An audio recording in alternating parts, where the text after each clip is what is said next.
आगीचं थैमान. कळंबारी शिवारालगत 90 हेक्टर जंगल खाक, 25 लाखांच्या आंबा बाग भस्मसात.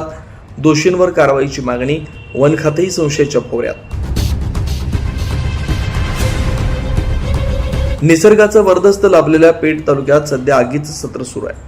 14 एप्रिल रोजी कळंबारी शिवारालगत राखी वन कक्ष परिसरात अज्ञात व्यक्तीने लावलेल्या भीषण आगीत अंदाजे 90 हेक्टरहून अधिक जंगल जळून खाक झालं. या घटनेमुळे परिसरातील वनसंपदेचं प्रचंड नुकसान झालं. दोषींवर तात्काळ कठोर कारवाई करावी अशी मागणी नागरिकांकडून होतीये. दुपारच्या सुमारास लागलेल्या या आगीनं काही क्षणातच रौद्ररूप धारण केलं. वाऱ्याचा वेग आणि कोरडा पालापाचोळा यामुळे ज्वाळांनी संपूर्ण परिसर वेढला.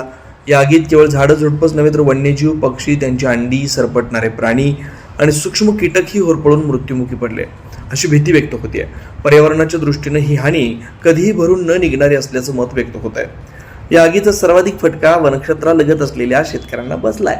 20 ते 25 वर्ष जुनी पूर्ण वाढ झालेली अंदाजे 25 ते 30 आंब्याची झाडे भस्मसात झाली आहेत. स्थानिकांच्या माहितीनुसार प्रत्येक झाडातून दरवर्षी 30 ते 40 हजार रुपयांचं उत्पन्न मिळत होतं.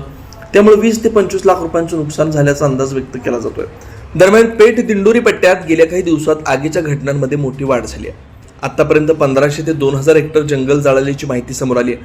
अशा घटना वारंवार घडत असतानाही प्रतिबंधात्मक उपाययोजनांचा अभाव दिसून येत असल्यानं वन खात्याच्या कार्यपद्धतीवर गंभीर प्रश्नचिन्ह उपस्थित होत आहे.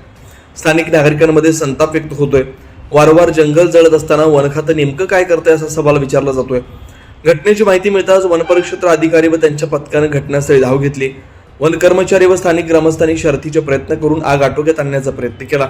मात्र वाऱ्याचा वेग आणि कोरड्या वातावरणामुळे मोठ्या प्रमाणात नुकसान झालं. आता नागरिकांची मागणी स्पष्ट आहे. आग लावणाऱ्या दोषींचा तात्काळ शोध घेऊन कठोर कारवाई करावी. तसेच वारंवार होणाऱ्या घटनांसाठी जबाबदार अधिकाऱ्यांची चौकशी करून वन खात्याची जबाबदारी निश्चित करावी.